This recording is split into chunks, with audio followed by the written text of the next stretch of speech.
어쩌면 우리의 일상은 기적인지 모릅니다. 올라왔어요.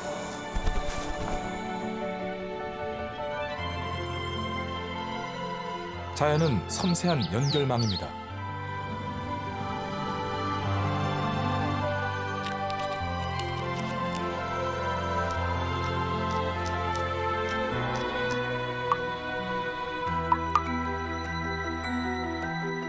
작아서 명확한 것들이 있습니다. 충실하게 집을 짓고 대를 잇는 일생을 보여주는 존재들이죠. 우와, 지금 꿀이 가득 차서 별집이 가득한 느낌이 들어요. 생명 그물을 엮어가며 집 속에 집을 짓는 그들의 삶에 미생은 없습니다.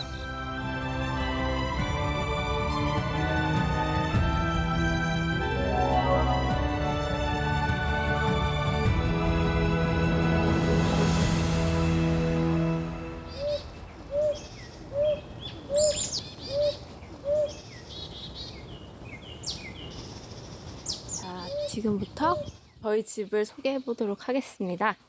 이렇게 들어가 보시면, 자, 여기 지금 보이시는 이곳이 바로 저희 집이고요.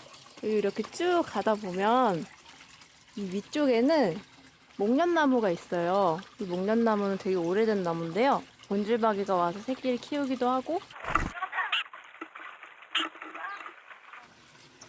또 여기는 오래된 뒤주도 이렇게 있고요. 그리고 여기는 저희 부모님께서 사용하시는 연장강입니다. 그 연장강 입구에는 이렇게 올해 수확한 마늘들을 캐서 건조 중이고요. 그러면 집들 옹달샘으로 한번 가볼 건데요. 이렇게 돌다리를 따라서 가다 보면 제가 고등학교 2학년 때 엄마랑 함께 땅을 파고 그리고 자갈도 넣어주고 물도 이렇게 넣어줬더니요. 여기 오는 새들이 무려 70종 정도가 됩니다.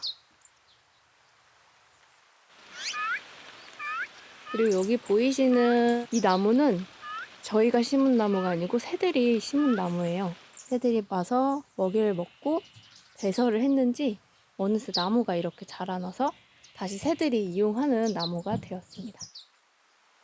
그리고 저기 멀리 보이는 저 산은 바로 꾸루기, 수리부엉이가 살고 있는 산이고요.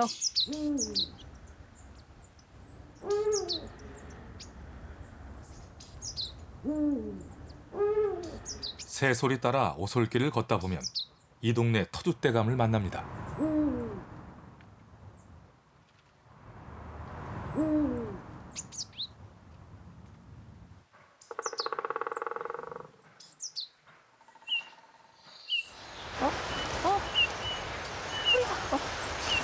어디? 정말 가까이 있나 봐요.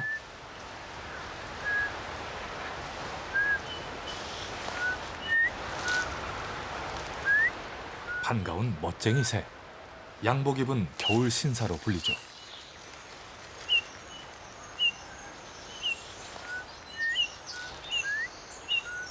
도톰한 부리로 오물오물 씹는 것은 바로 이 열매입니다. 붉은 유혹. 노박덩굴 열매는 온몸으로 새의 눈길을 사로잡죠.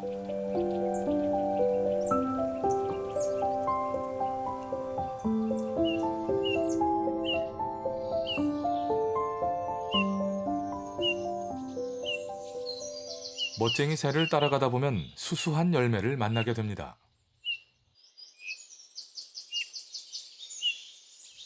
개모시풀 열매. 작고 보잘것없지만 겨울을 버티게 하는 소중한 식량이죠. 씨앗이 막 쌓여 있어서 엄청 작거든요. 아유, 엄청 작은데? 멋쟁이 새의 몸무게는 24g. 개모시풀은 그 무게에도 휘청일 정도지만 그 열매가 지탱하는 삶의 무게는 가볍지 않습니다.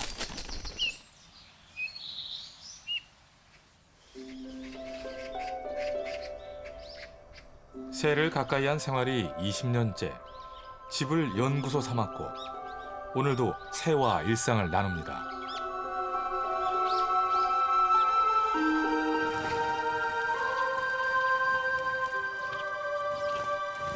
집의 일부는 새를 위한 나눔의 공간입니다. 참새들 쟤네들 약었다. 지금 노랑탕 매새가 먹이 먹으러 오기 시작하니까 자기네들도 이제 안심이다 하고 먹으러 내려오는 것 같아요.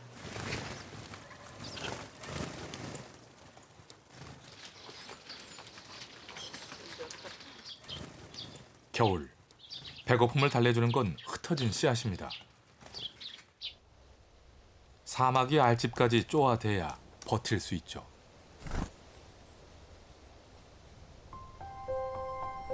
삶은 뜻하지 않은 흔적을 남기고 새로운 인연을 잉태합니다.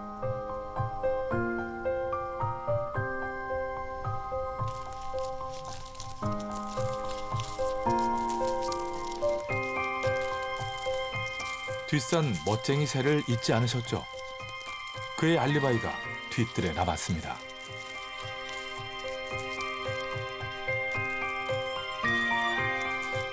직박구리는 열매의 과즙만 먹고 딱딱한 씨앗은 소화시키지 못한 채 배설했네요.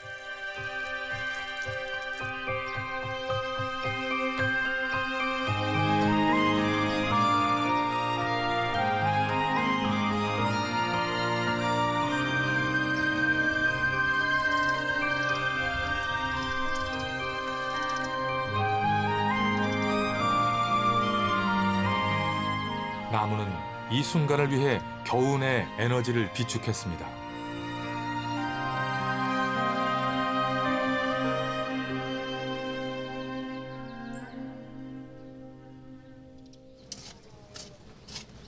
마당에 낯선 새싹이 돋아났습니다.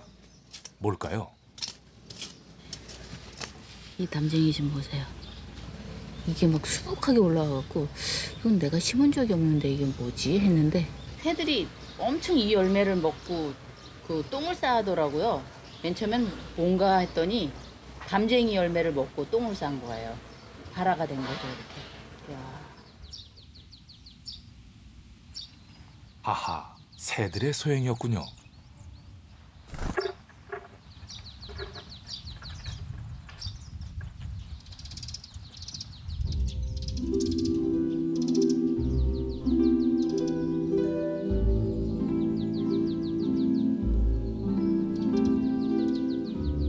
뿌리가 자리를 잡으면 햇빛을 향해 떡잎이 고개를 듭니다. 이제부터는 어미가 내어준 영양분이 아닌 스스로의 광합성이 중요합니다. 새소는 붉은 빛을 띠고 잎이 석장입니다.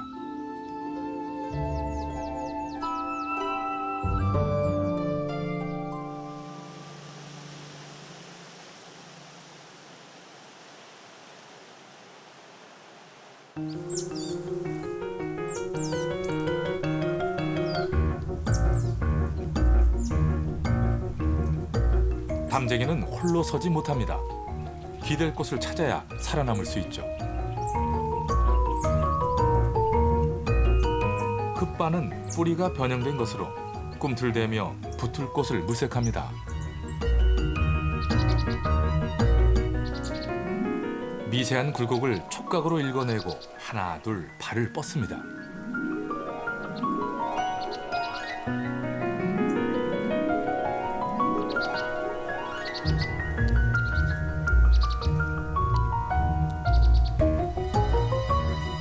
한 뼘 한 뼘 느리지만 도달하지 못할 곳은 없습니다. 담쟁이는 새순과 흙반 뻗는 작업을 병행하면서 길을 개척해 나갑니다.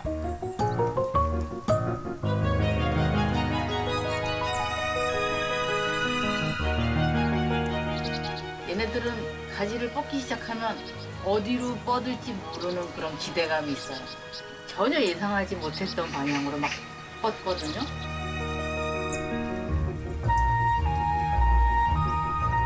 엉뚱한 곳으로 향하면 잘리고 마는 운명. 결국 도달하는 곳은 벽입니다.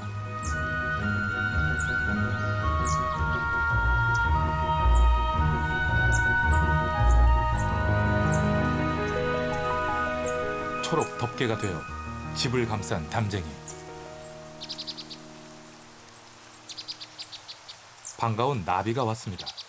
우와, 여기 멋쟁이 나비가 왔어요. 성체로 월동하고 힘겹게 날아온 멋쟁이 나비.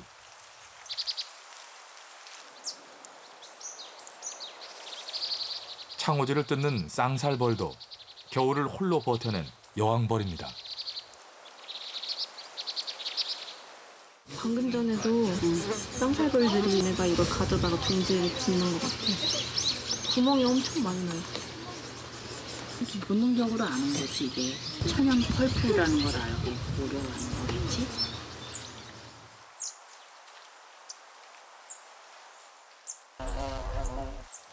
벌들이 다 가져갔어요.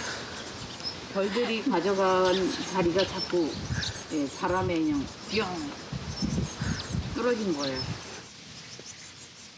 쌍살벌은 종이와 침을 섞어 견고한 집을 만듭니다. 육각형 방에는 이제 여왕을 보필할 일꾼들이 하나둘 자라고 있죠.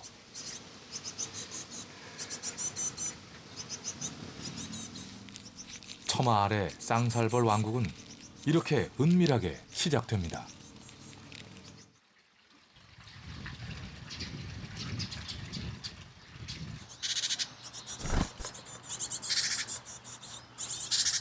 박새는 해마다 떼죽나무 아래 둥지를 틀었죠.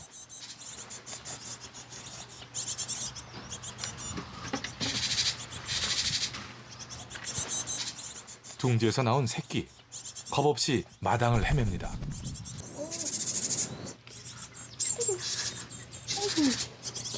야, 여기로 날아오면 너 어떻게 해? 니네 엄마한테 가야지. 야, 어쩌라고. 어미와 천적이 새끼 곁에 있습니다. 그런데 웬일입니까? 잘 어울리는데? 비행은 미숙한데 행동은 천방지축. 와, 됐다. 이제 머리도 받아먹고 그래. 옳지. 옳지. 새끼에겐 아직 떼죽나무가 안전지대입니다.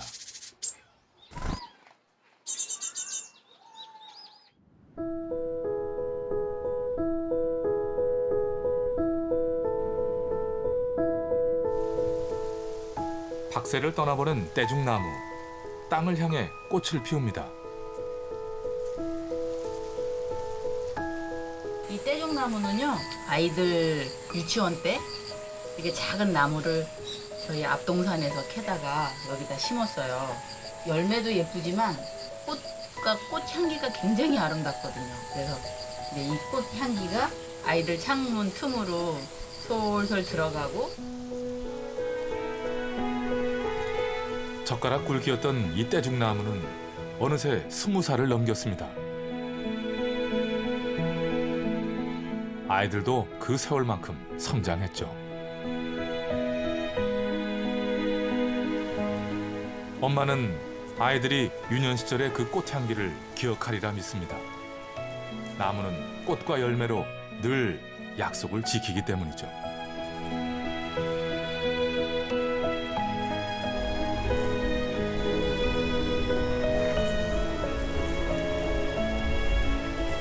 꽃잔치에 빠지지 않는 손님이 있죠. 꿀 없인 못 사는 벌들입니다.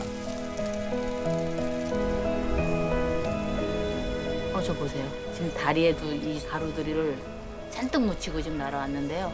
이 향기가 강해서 그런지 꽃이 피기 시작하면 아주 여지없이 벌들이 지금 윙윙거리면서 날아들어요. 벌들은 도대체 어디에서 날아드는 것일까요?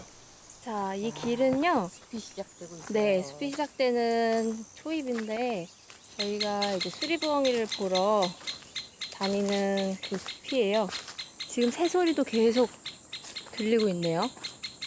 오색 딱따구리 소리도 났어요, 방금. 오색 딱따구리 소리가 거세지는 것은 그의 영역에 발을 디뎠기 때문입니다.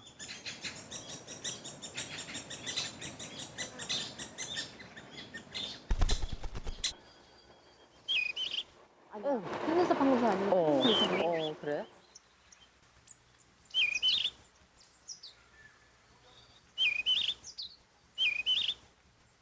경계와 구애, 5월 숲은 새끼 키우는 소리로 가득합니다.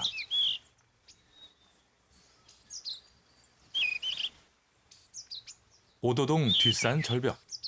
오랜 세월 소중한 보물을 품고 키워왔습니다. 이쪽으로 와봐. 안전해 여기는.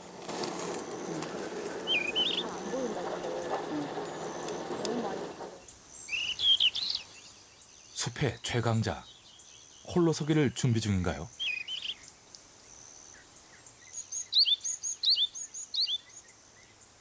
올해도 어김없이 새끼 수리부엉이들을 만납니다.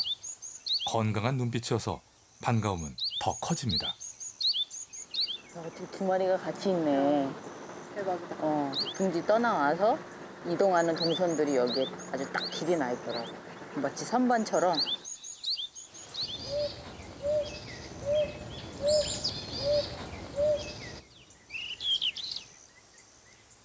솔봉이 소리 따라 참나무 숲에 들어섰는데요.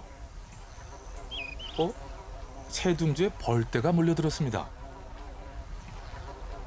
처음에는 서쪽새나 솔봉이가 이 둥지를 사용했으면 해서 인공둥지로 달아준 거거든요. 얼마 후에 서쪽새하고 솔봉이 소리가 들리길래 혹시나 해서 와봤어요. 어머, 그랬더니 벌들이 새카맣게 여기 모여 있는 거예요. 꿀벌이 희한하게 인공둥지에 왕국을 건설했습니다.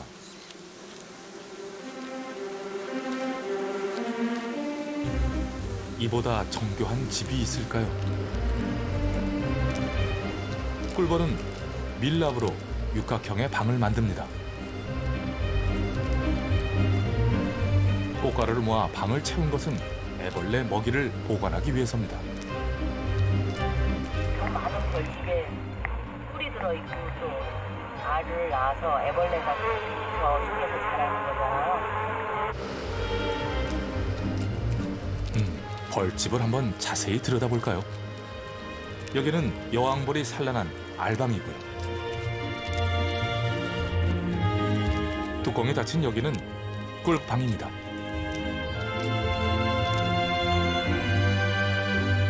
꿀벌은 농부처럼 부지런한 일과를 보냅니다. 다리에 꿀을 잔뜩 묻혀오는 것은 일벌의 역할이죠.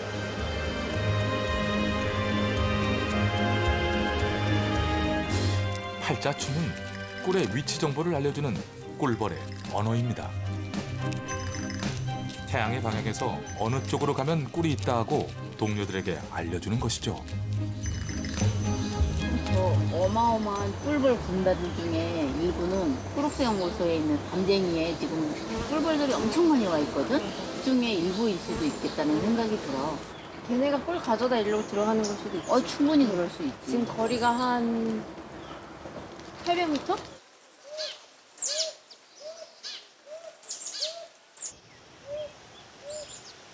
뒷산과 뒤뜰의 거리 800m. 울타리가 없는 집은 누구에게나 열려 있습니다. 자, 이 담쟁이에 어떤 손님이 찾아드는지 기다려볼까요?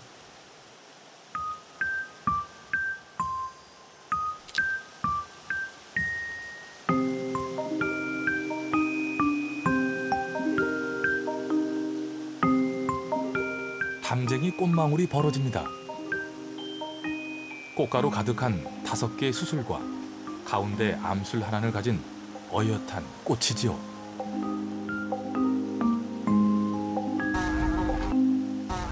담쟁이 꽃을 보기는 쉽지 않습니다. 벽에 바짝 붙어 피기 때문이죠. 하지만 꿀벌은 귀신같이 꽃을 찾아냅니다. 꽃은 작지만 어마어마한 개수로 피기 때문에 매혹적인 꿀 공급지죠. 지금 이 담쟁이 꽃이 막 피기 시작하니까 이걸 알고 지금 막 벌들이 벌떼같이 지금 날아든 거야. 소리가 참 좋다. 그치.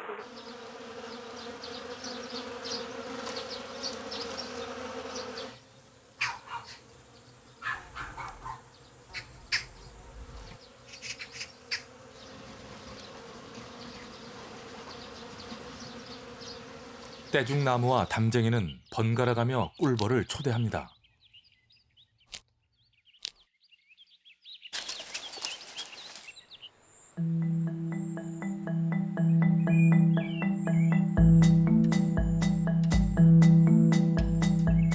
병정개미의 감시 아래 공주개미가 혼인비행을 준비합니다. 개미왕국은 분가를 통해 영토를 확장하죠. 1년에 단 하루 공중에서의 짝짓기를 위해서입니다. 이 집엔 집 속에 집이 여러 채입니다. 곤충 호텔은 일종의 다세대 주택이라고 할까요? 청벌은 지금 산란 기회를 엿보고 있습니다.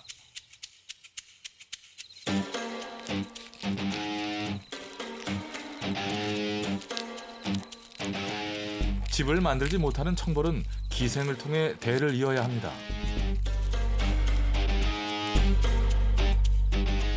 감탕벌을 쫓아 여기에 온 이유입니다.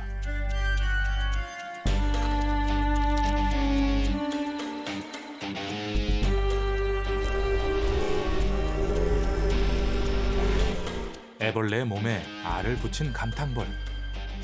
애벌레를 죽이지 않고 마취시킨 것은 알에서 깨어난 새끼에게 신선한 먹이를 제공하기 위해서입니다.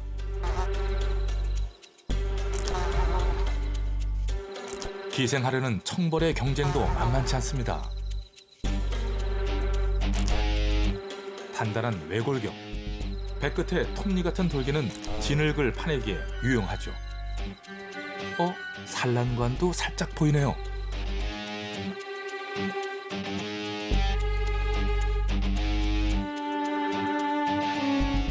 온 힘을 다해 청벌은 남의 산란방에 알을 붙였습니다.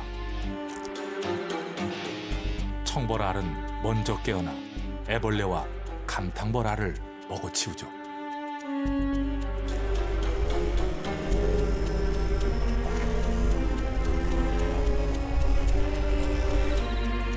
감탕벌 어미는 진흙을 물어와 입구를 봉합니다.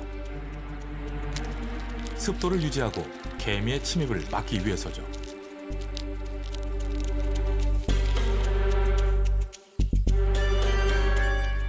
아직 청벌에겐 알이 남아 있습니다. 기생은 끈질긴 기다림과 추적의 연속이죠. 한 칸 한 칸 늘어나는 진흙방. 청벌은 이 모두를 침탈할 기세입니다.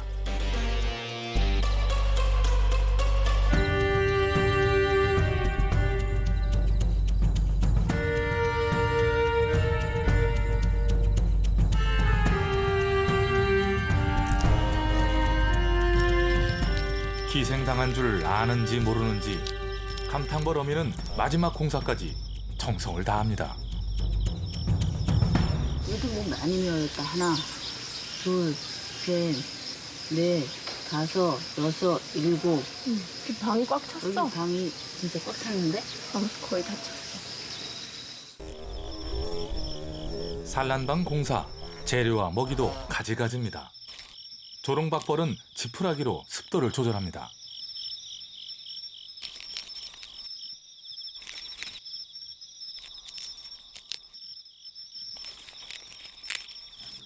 먹잇감은 주로 배짱이 종류. 마취시켜 산채로 끌고 들어가 방에 가두고 산란합니다. 어둠 속에서도 한치의 오차 없이 수행하는 임무죠.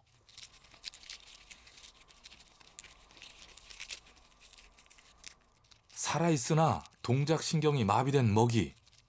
어미가 마련한 신선한 선물입니다.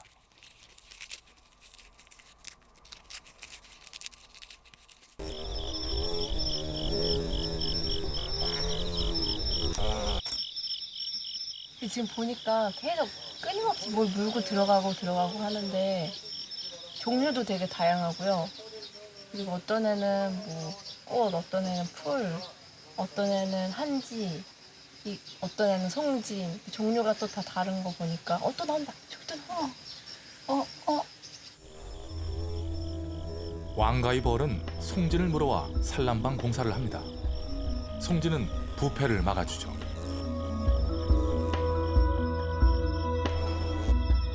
이 작은 가위벌은 꽃가루를 달고 왔네요.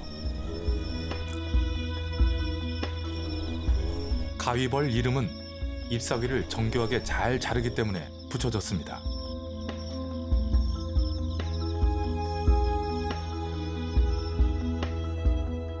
꿀벌은 꽃가루를 다리에 붙이지만 가위벌은 배의 털을 이용해 붙입니다. 그 작은 구멍에서 한 바퀴 회전하고 배에서 꽃가루를 털어냅니다. 꽃가루는 새끼의 먹이가 되죠.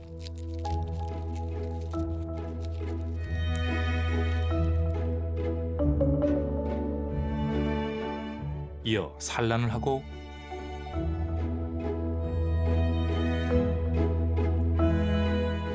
잎사귀로 감싸죠. 이렇게 한 칸 한 칸 채워가는 산란방. 가위벌은 꽃가루를 어디서 가져오는 걸까요?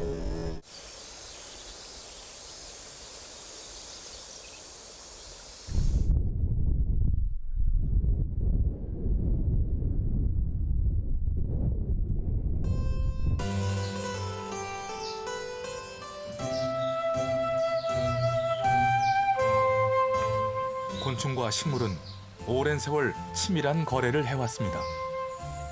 꽃가루가 어떻게 만들어지는지 깽깽이 풀을 한번 자세히 볼까요?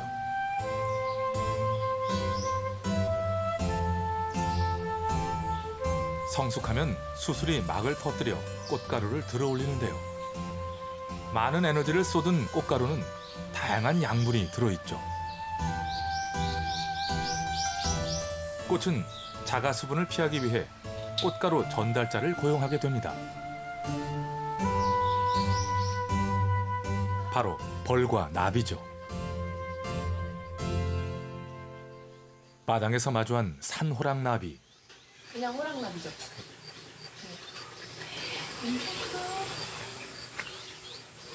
우와. 자, 벌을 따라서 마당을 한 바퀴 돌아볼까요? 민들레 꽃가루는 꿀벌의 뒷다리에 붙어 확실하게 배달됩니다.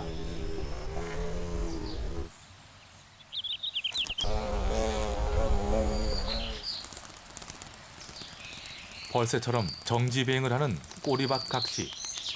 몸에 꽃가루를 묻히지 않는 꿀도둑처럼 보일 수 있지만 자세히 보면 긴 주둥이에 꽃가루를 묻혀 여기저기 배달을 합니다. 자연엔 공짜가 없는 셈이죠.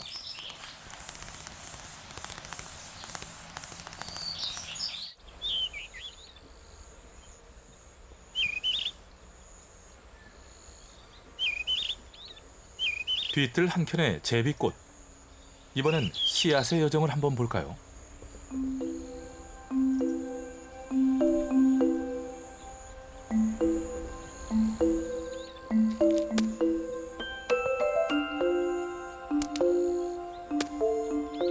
오후 2시면 어김없이 갈라지는 열매. 봄날의 수고가 이 40여 개의 씨앗에 뭉쳐있죠. 제비꽃은 꼬투리를 수축시켜 씨앗을 발사합니다. 씨앗은 어미로부터 멀리 날아가야 효도하는 것이죠. 지금 이 제비꽃들은 벌써 열매가 연글어서 탁 터졌어요. 그리고 씨앗이 이미 어디론가 떨어졌거나 아니면 개미가 물어갔을 거예요. 개미를 씨앗 심부름꾼으로 삼는 또 다른 식물이 뒤뜰에 있습니다.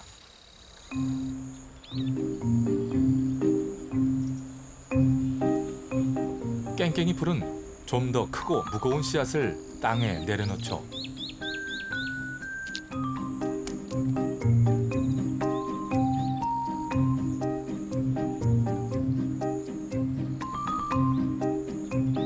저 하얀 덩어리가 엘라이오좀이라고 하는데요.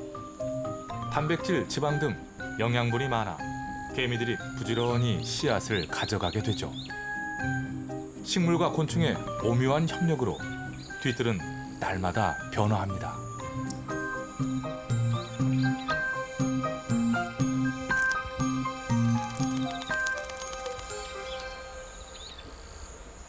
다시 기상천외 한 곤충 호텔을 들여다볼까요? 하늘소는 죽은 나무에 산란합니다.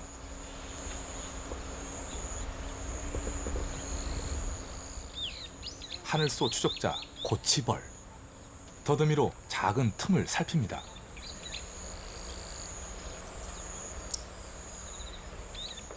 나무 속에서 자라는 하늘소 애벌레의 몸에 산란관을 꽂기 위해서죠.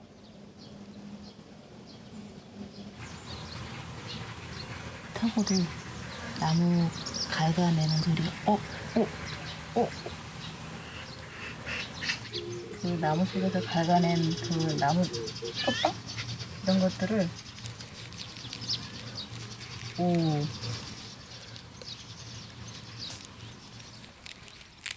죽은 나무를 집으로 사단장하는 녀석은 떼죽나무 꽃에 날아오던 어리 호박벌이네요.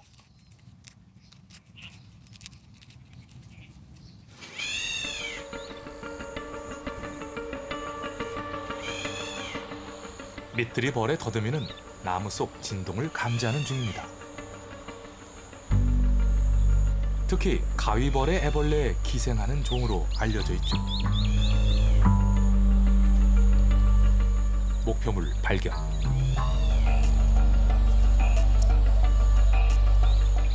등에 업고 다니던 긴 산란관이 나옵니다.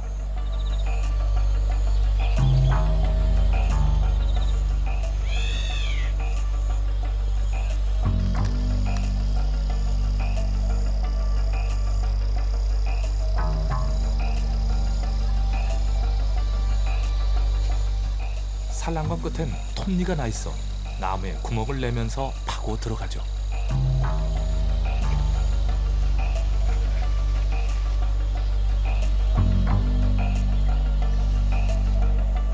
산란관을 원하는 위치까지 찔러 넣는 것은 밑들이 벌에게도 힘든 작업입니다.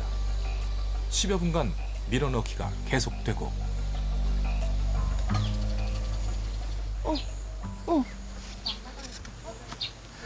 알 나오는 것 같은데요?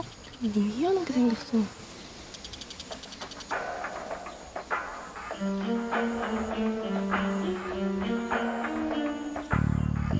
산란에 집중하는 밑들이 벌. 뱃속의 알은 긴 산란관을 지나 애벌레의 몸속으로 파고들게 되죠.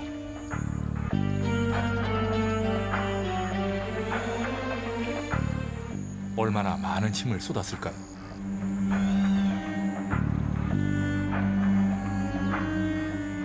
소름 끼치는 기생의 현장. 빨라 그래. 오. 산란 종료. 대박. 밑드리벌 어미는 뒤돌아서 산란 자리를 확인합니다.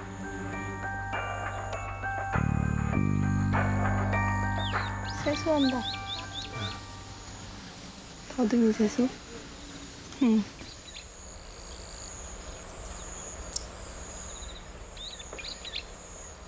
다세대 나무 주택에서 펼쳐지는 오묘하고 놀라운 기생의 세계.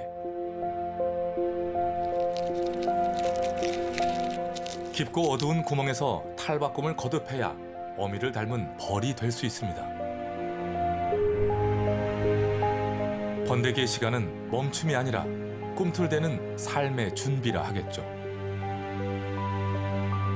하지만 기생으로 얽히고 설킨 이 곤충 호텔에서는 누가 승자가 돼 나올지 아무도 모릅니다.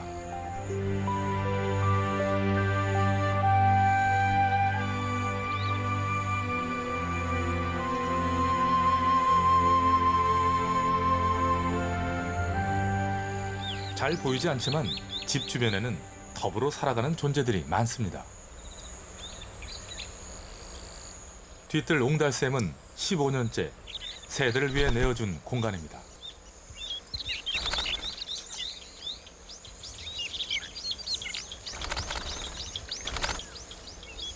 새는 땀샘이 없고 체온이 높아 목욕을 필요로 하죠.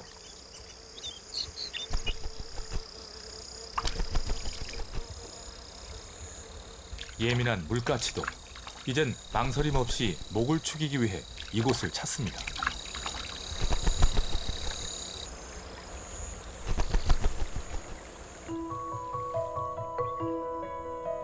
얕고 따뜻한 물은 어김없이 새로운 생명 그물을 만들어냅니다.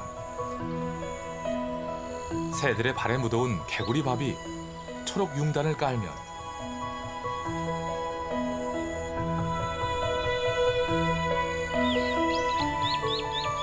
실잠자리가 날아와 산란을 하고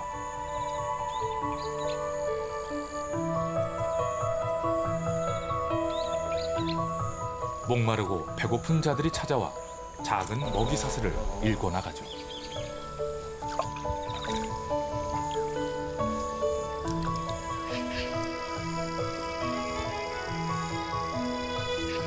옹달샘 주변 새들이 씨앗을 뿌린 이 나무는 이제 9살이 돼가고 있습니다.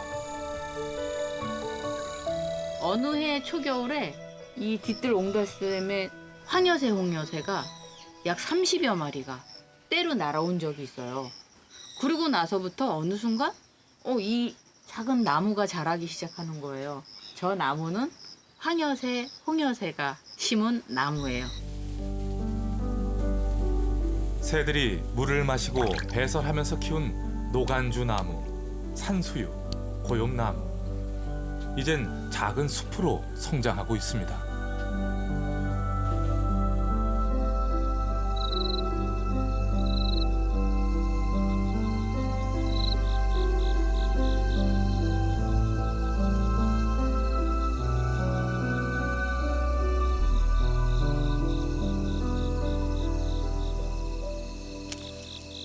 집 옆 회화나무. 솔봉이가 올해도 둥지를 틀었나 봅니다.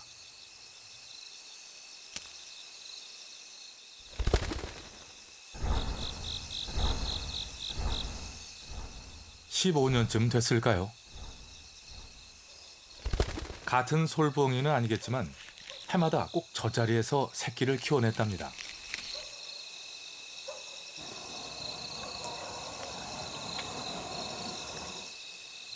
어둠 속에서 움직이는 솔부엉이와 만나는 법. 엄마와 딸에겐 요령이 하나 있습니다. 둥지 쪽을 바라보고 있는데 위에서 뭔가 푸르르 떨어져요.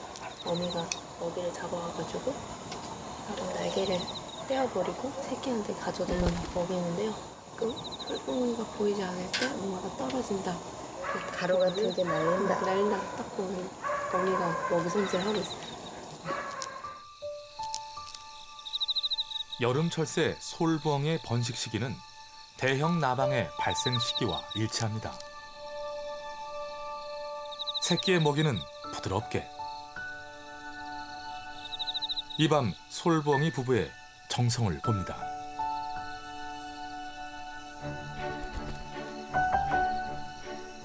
솔부엉이 어미가 큰 먹이를 잡아왔네요. 참새인 듯합니다. 둥지 떠나기를 앞둔 새끼에게 줄 선물이죠. 철새들은 지구 자기장과 별자리로 이동 경로를 찾아냅니다. 저 멀리 보이는 은하수.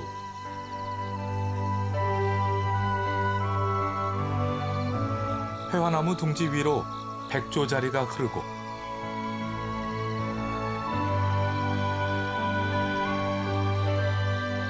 오른쪽으로는 독수리 자리가 펼쳐집니다. 어미와 새끼는 이제 이 별빛을 나침반 삼아 동남아로의 긴 여행을 서서히 준비해야 할 때입니다.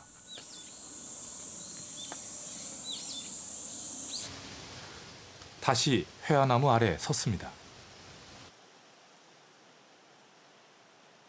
간밤에 솔봉이가 남긴 흔적을 줍기 위해서죠.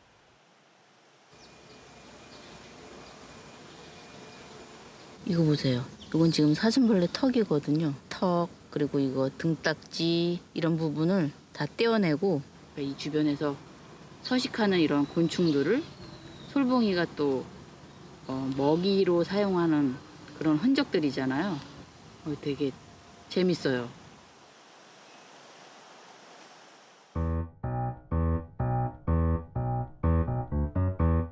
흔적들을 모으면 동네의 먹이 사슬이 고스란히 보입니다. 나방부터 하늘소, 사슴벌레까지 솔범이 먹이 흔적엔 어젯밤 삶과 죽음의 시간이 머물러 있습니다.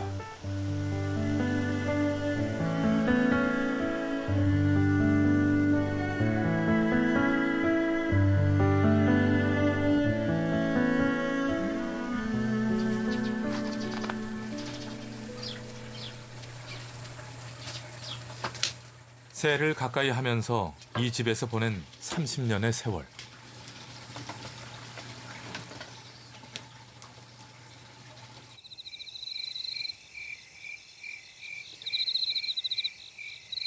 뒤뜰 나무 한 그루, 풀 한 포기의 사연조차 허투루 대할 수 없는 것은 삶의 갈망을 늘 가까이에서 보기 때문입니다. 살구나무에 올라선 매미.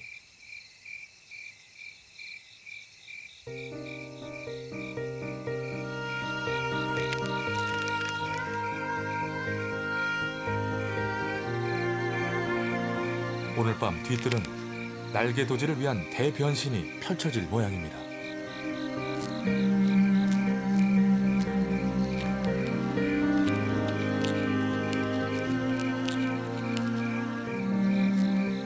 매미는 심장이 등 쪽에 있습니다. 혈액을 모아 압력을 높이고 그 힘으로 탈피각을 뚫고 나오죠.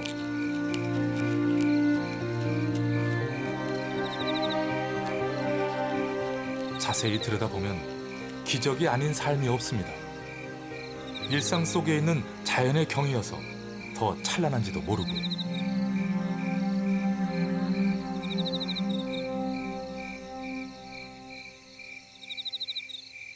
자, 이번에는 곤충의 눈으로 한번 집을 둘러볼까요?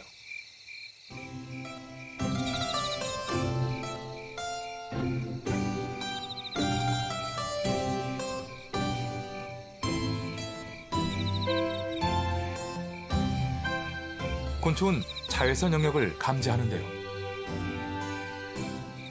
시선을 바꾸면 집은 새로운 행성으로 변모합니다.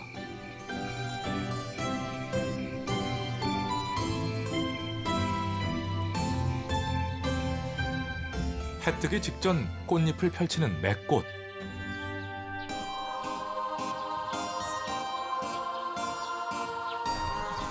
이른 아침 첫 손님은 꽃등에입니다. 꽃등의 눈에는 꿀샘 위치가 가장 중요하죠.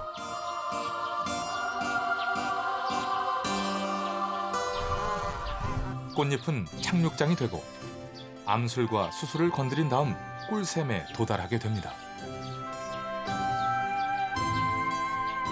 자, 이번에는 벌의 시선으로 마당을 누벼볼까요?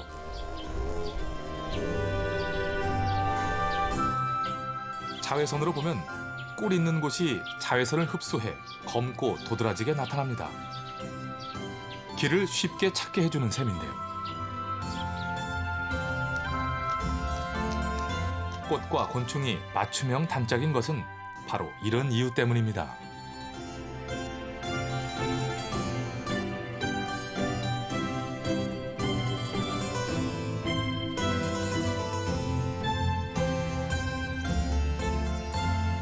곤충은 컬러로 세상을 인식하지 못합니다. 그렇다면 나비를 불러들인 산국의 전략은 어떤 것일까요? 이 꽃이 다 핀 모습이 동전 10원짜리보다도 훨씬 작아요. 그 꽃술이 얼마나 작은 거예요. 산국은 여러 개의 작은 꽃이 모여 하나의 통꽃을 이룹니다. 워낙 꽃이 작다 보니 크게 보여야 했죠.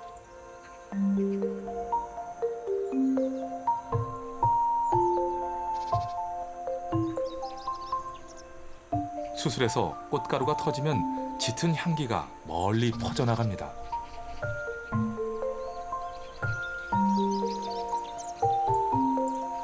때로 몰려든 나비와 벌들. 큰 멋쟁이 나비까지 내려앉았습니다.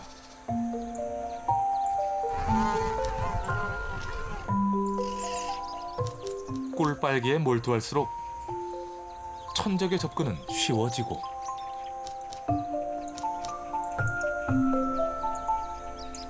알을 가진 사마귀, 팔랑나비를 기다립니다.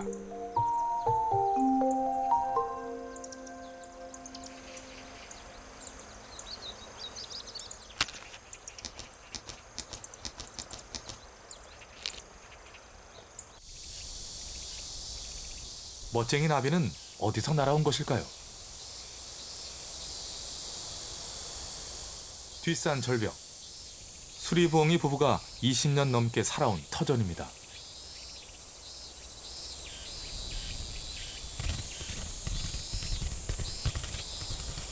절벽 아래서 발견한 네발나비 번데기. 요란하게 몸을 떠는데요.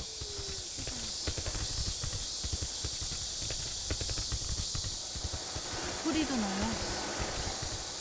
소리도 나. 네발나비 애벌레가 번데기를 건드렸네요. 사위 질방 잎사귀를 우산 모양으로 접은 것은 비를 피하기 위해서입니다.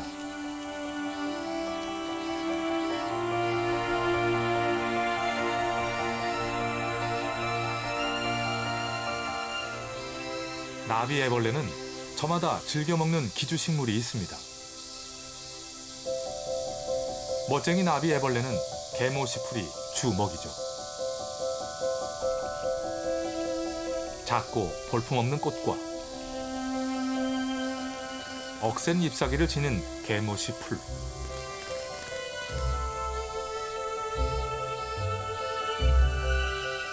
큰 멋쟁이 나비는 그 잎에 보석 같은 알로 술을 놓았습니다.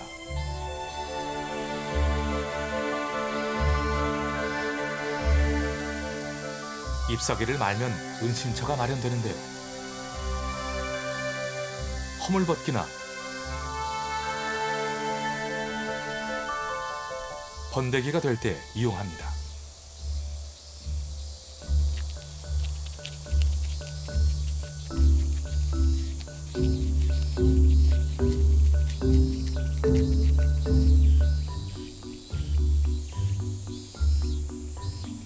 번데기로 몸을 고정한 지 5일째.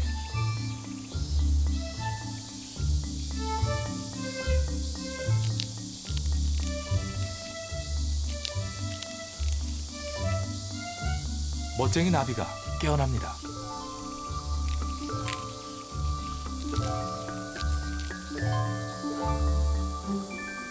말려있던 주둥이를 빼고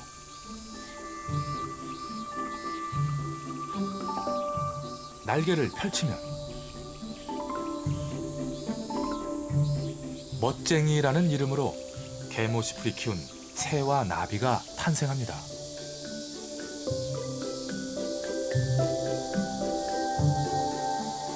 우리가 작고 보잘것없는 개모시풀을 주목한 이유입니다.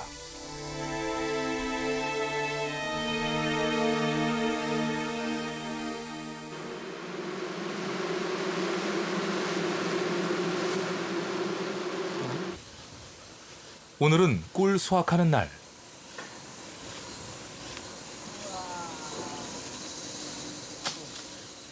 벌통은 이미 꽉 찼습니다.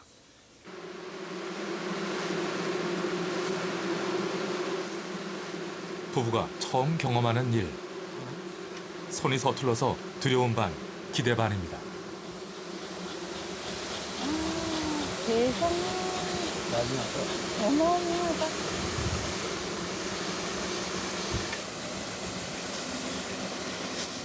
쑥 연기에 벌들이 약해진 틈을 타 벌집을 빼냅니다.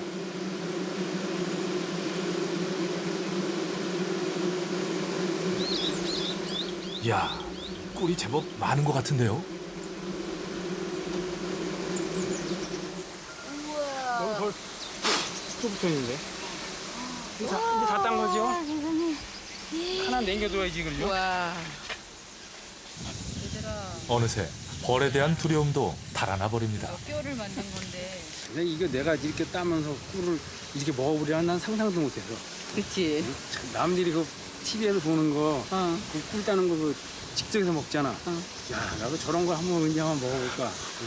그 생각을 했었는데 이거 오늘 한번 먹어볼까. 근데 올해 인공둥기를 달아줬는데 어떻게 벌이 친 거잖아. 벌이 들어온 거잖아.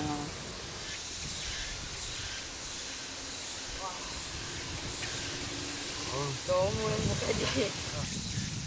왕초보 벌꾼 부부에게 오늘처럼 달콤한 꿀맛이 세상에 있었을까요? 부부는 꿀을 만든 벌들의 수고를 잊지 않습니다.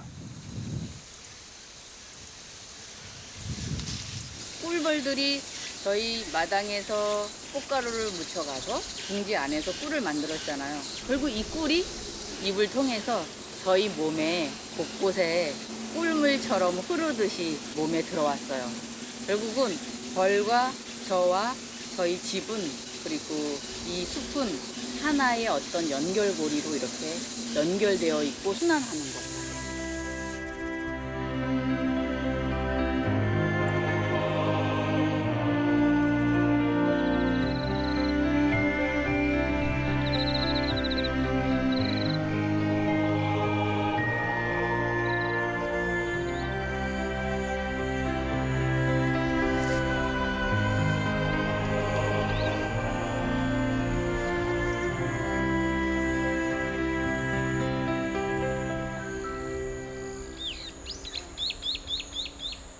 집이란 무엇일까요? 물려받았거나 자신이 마련했거나 그것은 삶을 영위하는 터전이겠죠. 노란 점 나나니는 지금 토목공사 중입니다. 집 짓는 방법은 배우지 않았지만 어떤 흙을 물어오고 어떤 치수로 방을 만들어야 하는지 정확히 알고 있죠.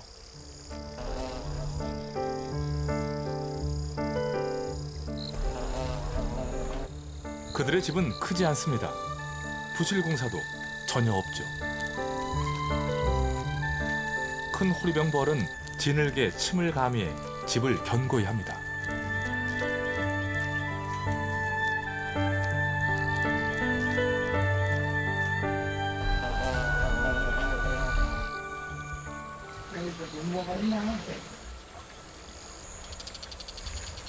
흙에서 얻어내는 것들은 흘린 땀의 크기에 비례합니다.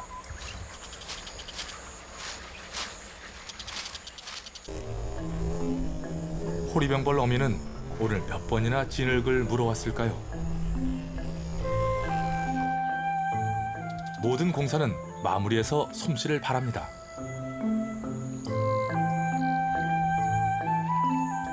도자기 밑듯이 아주 주둥이도 아주 얇게 잘 빚어놨는데.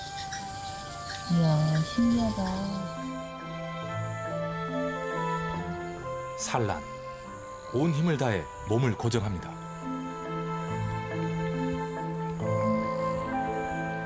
알을 진흙방 위쪽에 붙여야 하기 때문이죠.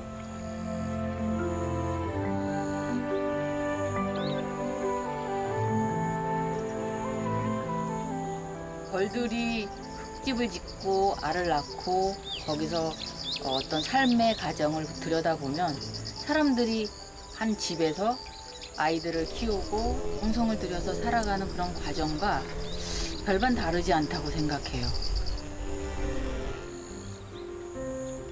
나방애벌레는 미래의 식량입니다. 먹이, 보온, 습도, 천적 방어가 갖춰진 집. 어미로서의 일은 여기까지입니다.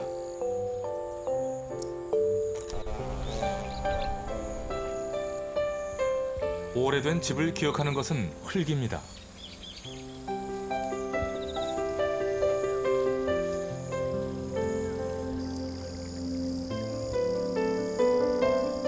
호리병벌 어미의 집짓기는 아마도 수천 년, 수만 년 전의 방식 그대로일 겁니다. 작은 흙집은 할아버지가 살았던 집과 닮아 있습니다. 오래되어도 변하지 않고 자연의 일부로 존재하기 때문이죠.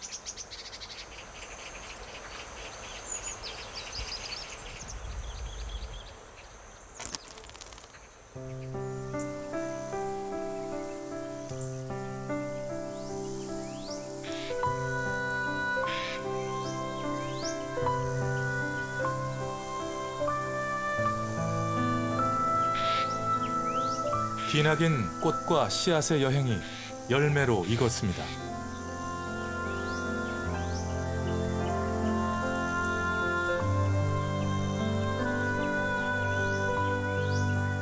탐쟁이 덩굴의 가을. 굳어진 잎사귀조차 마다하지 않는 먹성으로 박학시 애벌레는 몸을 키웁니다.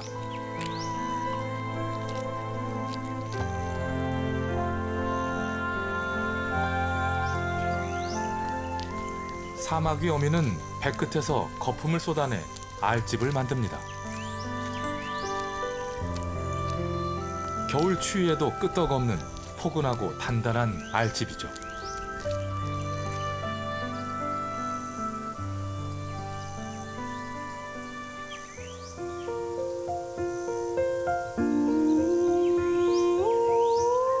탐쟁이 단풍을 보신 적이 있나요? 봄꽃 부럽지 않은 빛깔로 물들죠.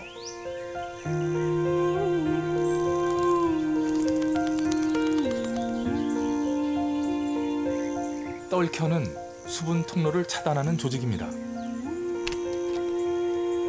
메마른 담쟁이 잎은 낙엽이 되고 말죠.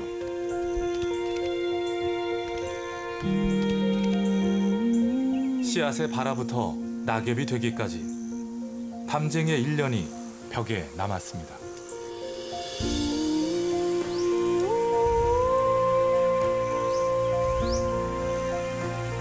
어미가 남긴 삶의 의지죠.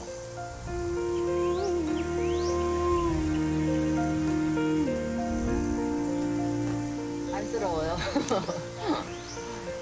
이 상태로 얼마나 오래 매달려 있을지 모르겠지만 아마 금방 지고 말 거예요.